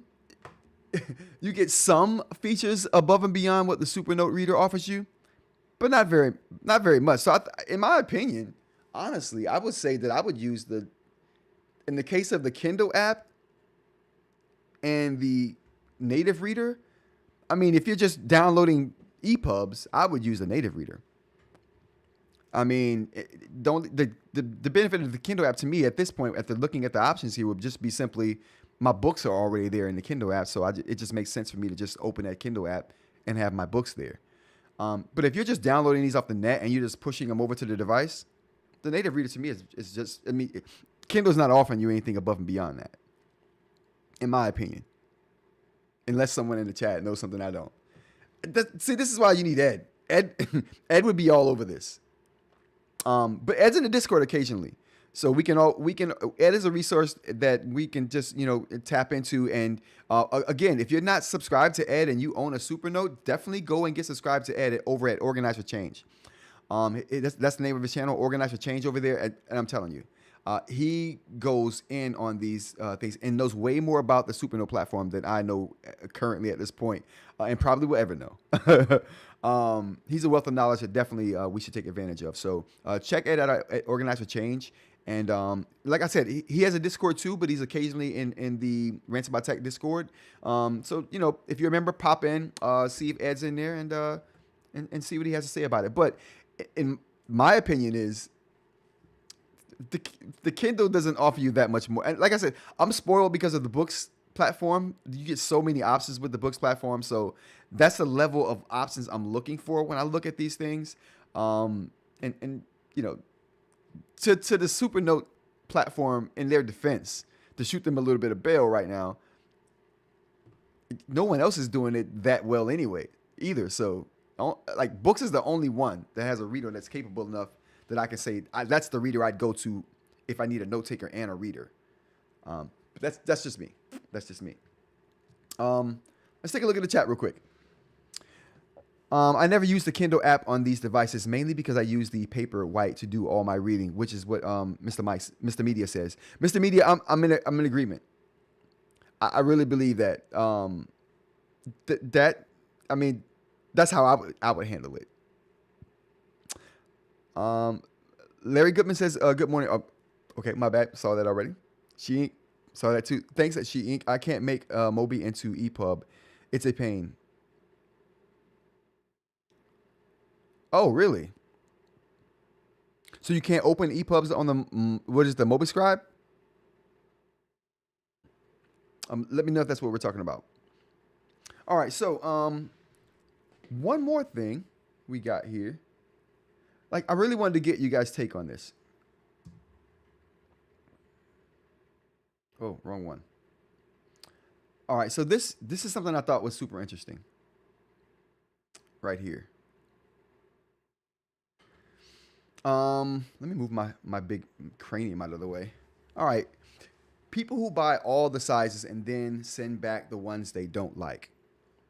And this is a discussion that got really popular on, or really big on Reddit. Like, we got a long thread here of comments, and obviously we can't get to all of them. I read a bunch of them, and the gist of this whole thing is just that this hit home for me because obviously I'm a tech reviewer, and more specifically eInk.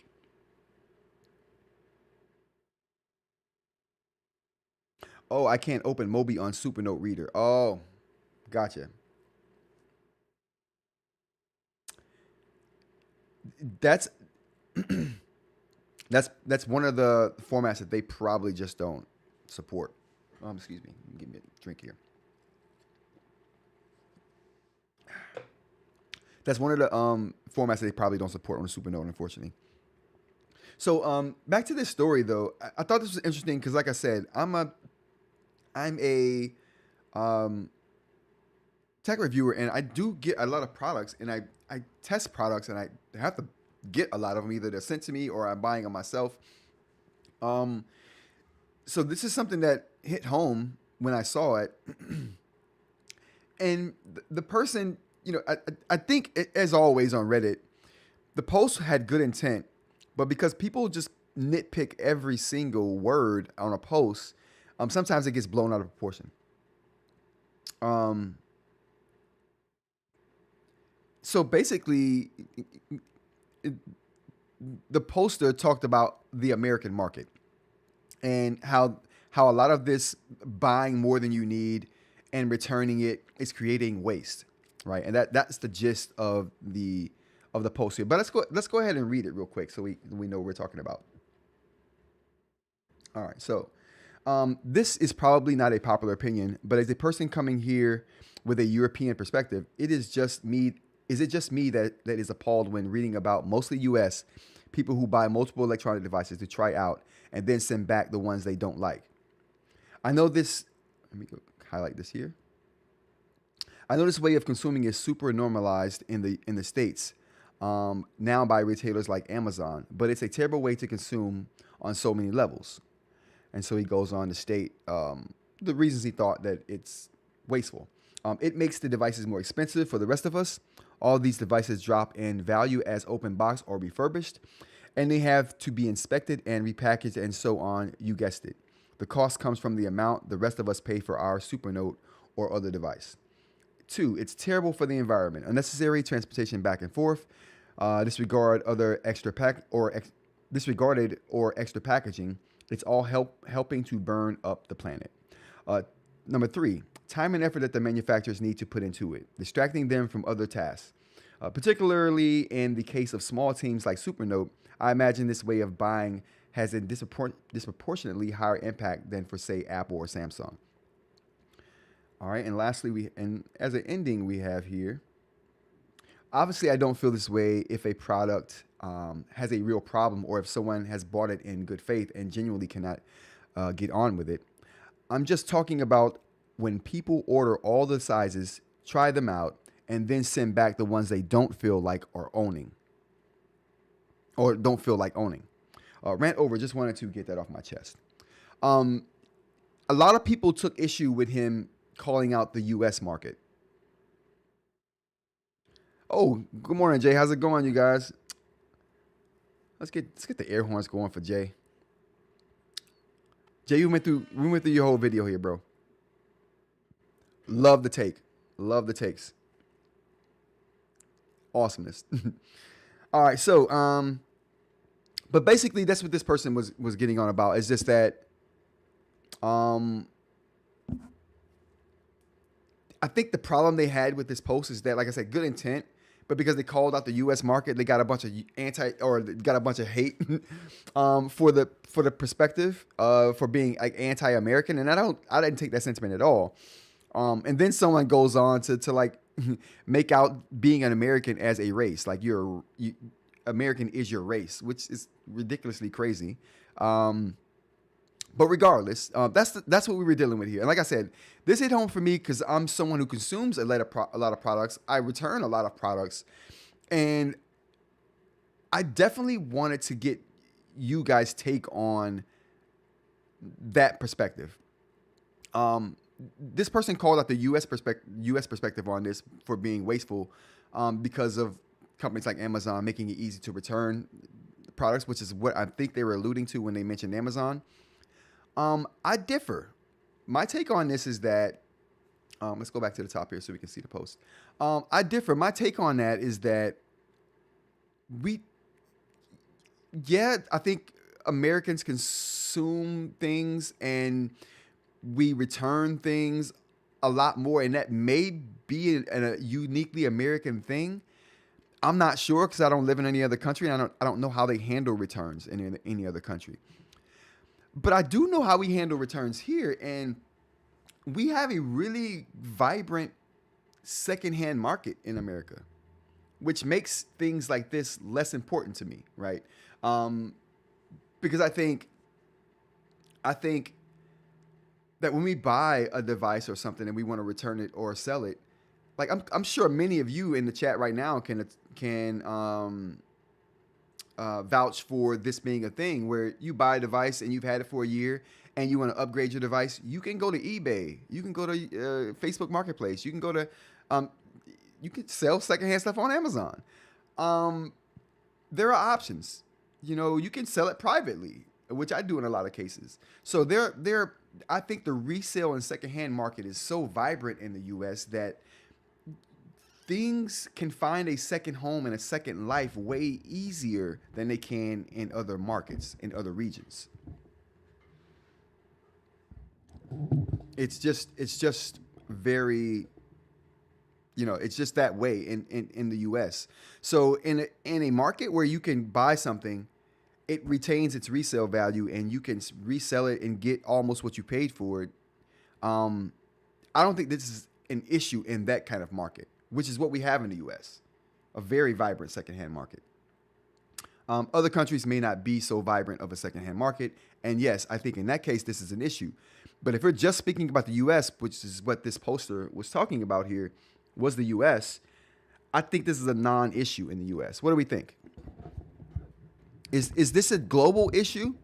Or does the U.S. have a vibrant enough secondhand market to where this isn't an issue here? Because I agree with the consumption part of this. Like I totally agree with the consumption part. But like I said, if not for our vibrant secondhand market, I'd be in full agreement with this post. But I have some reservations because of, yes, the U.S. does consume at a rate that's kind of crazy. We do buy a lot of things and send them back, but that's because we know what the market's like. I thought that was very interesting, and a very European take as well. But do we have any Europeans in the chat from that part of the world who can attest to the resale market, or at different parts of the world? Like, what's the resale market like in different regions? Like I said, it's pretty strong here in the U.S. May not be so strong in other parts of the world, which would be interesting to know. Lau, how's it going? Let's get the air horns going for Lau. Glad you could join us. We're still rocking here. This wasn't supposed to be a long stream today, but we're still rocking. We're still rocking. Sheeing says, I do agree with the system can be overused and it can be very easy to overconsume. Absolutely. I am personally trying to be more mindful when I purchase things. Hence, I consume a lot of content and reviews. That's, yeah. That's where it comes in, doing your research, right? And that's what a lot of the comments on that post was saying. Do your research, and it prevents a lot of that stuff. But a lot of people just, their research is buying the product.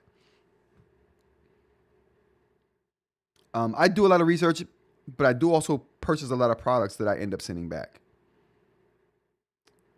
The secondhand market was my point versus this post.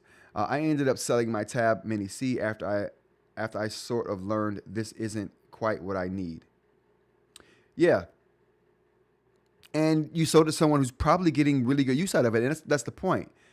You can sell what you don't want at a slight loss to someone who would gladly have it and give it a second home. Maybe that person will sell it a third time, and to someone who would give it even, you know what I mean? So these devices get new life.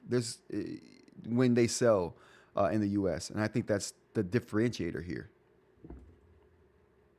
I definitely think that was a differentiator. I don't think this post is talking about the secondhand market at all. It's about people who return for free, I think. They didn't mention the secondhand market at all. But when they return these devices, that's essentially what's happening. So even if you return a device to, say, Amazon, Amazon's just going to refurbish that device and turn around and sell it. I've gotten devices that people have returned to Amazon, and they tell you on Amazon you get a slight discount on the device because it's a pre-owned device, or it's an open box. Someone bought it, returned it within the return period, and now they just repackage it and are reselling it. And I do that a lot. I buy those secondhand products from Amazon a lot. So even at Amazon, I mean, even Best Buy, you can buy open box products. And so most even bigger chains will take the return and then resell it. So that to me contributes to the secondhand market. How do we feel about that? Jay says, yeah, but there's a secondhand market even for those returns. I returned my Supernote Nomad, and they had to pay for returning it even. Yeah, because that you paying to return it is the restocking fee. They're going to repackage it and restock it, right? And then resell it after that. So yeah, it's still all secondhand market in my opinion, Lau. And in that sense, like I said, I'm not sure if that's the way it happens in most countries. Lau says, I think it's a cultural thing. I never return something unless it has an issue. Yeah, a lot of people do that as well. I don't return things. Like, I'll return things as I don't like them. It won't have an issue. There won't be nothing wrong with it. It just wouldn't be what I thought it was when I bought it. So I'll return it. Or it won't have an issue, but the expectation was different. So I'll return it. Yeah, Aaron says, if I don't like it, I'm returning it. Yes, same here. It's a different mindset in the U.S. for sure. But I think that mindset comes from our ability to just know that we can resell it. And because these companies know that they can just resell it, right? We've gotten to a place in the culture to where reselling and resale value is a thing. Case in point, Apple. Apple has the best resale value of any company that makes devices. Their devices hold on to their value for years. Like, I bought this MacBook Pro a year ago. If I wanted to sell it for what it was, if I wanted to sell this thing for what it's worth minus like a 10%, I could sell it for almost what it's worth today. Because they just retain their value so good. And I think that may be a distinctly American thing. I'm not sure. But we do know that as a consumers in the United States, we know what the resale value is like. We know what companies will do with the products that we return. They're just going to resell them. I think that if Americans thought that companies were scrapping the items that we returned, that we think twice about it. I think if we thought these devices ended up in landfills, that we think twice about it. And I think that's the issue here. Lau says, when I bought the Note Air 3C, I did so much research that I knew almost exactly what to expect. And that's the level of research I do as well. Absolutely. We got BM in the chat, says research is everything that narrows returns. Absolutely. Again, that was a lot of what was put in the post in the comments was research. Only if it's faulty. Thank G for your reviews and the eInk team. I appreciate that. Lau says, I thought for years before buying my first eInk device. Yeah, it didn't take me years, but I did ruminate on it for a long time. I'm using that word again. I got to stop using that word now. I used it one time. Now it's just in my brain. But that's the thing, right? Doing research always prevents this thing. So I like I said, I do tons of research, but I'll still return a device just because I don't like it or the expectation wasn't what I thought it was. But again, that may be a uniquely American thing too, because I just know what's possible on the resale market. All right, there was a Go 10.3 and a Note Air 4C update in the last few days. What do we think? What was it? The notes didn't say anything particular. They just kind of mentioned known or fixes for known issues or other fixes. I think was the language they used. I don't think anything's being fixed right now. Maybe it was the ghosting thing that Jay was talking about in his video, which I think I said already, but Jay, awesome video, bro. Now that you're in the chat to hear it. Very good video. Like I said, I've been waiting for your video. No other review. The only review that matters on the Note Max right now is Jay's. I'm here to say. It's the only review that matters. If you don't watch Jay's Note Max review, in his video that he put out, I'm not sure you're in the know. I'm not sure. What else we got on the agenda today? I think that was it.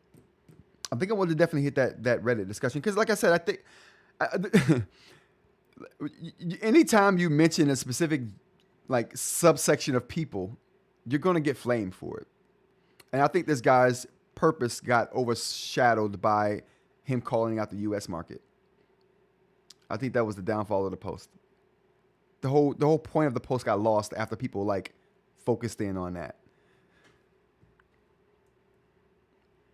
But I agree, it's a uniquely American thing. But it could be uniquely American because of the uniquely American secondhand market. I think that's it. All right, everyone. I think that's going to be the show for today. I really appreciate everyone joining me today. The show is slowly getting back to normal. CES threw me all off my game. I'm telling you, I haven't checked the emails cause my inbox, my email inbox has been like inundated with CES stuff, flooded with CES stuff that I couldn't even see normal emails that are coming in. So I'm almost all the way through getting my email sorted. So I'm getting to emails that I should have seen 4 or 5 days ago. So apologies if you've emailed me recently and I'm trying to wade through all that stuff because of the CES flood in my inbox. Recuperating from CES, getting back to my videos post CES. So yeah, things are slowly getting back to normal for me. So I appreciate everyone hanging with me through this process. It's been a journey. It's definitely been a journey. A learning experience though. I'll be better prepared next time to handle it physically, mentally, and socially. Thanks to everyone for joining me. I hope everyone's having a good start to their week. And tomorrow's video, we should have some information about the video I'm making on the eInk Center. So I'm doing a tutorial on the eInk Center that I'm also putting up on the website. So I'll have more information about that tomorrow. So more changes coming for the website. I'll see you guys tomorrow if I don't see you in the Discord first or in the comments. And until then, take care.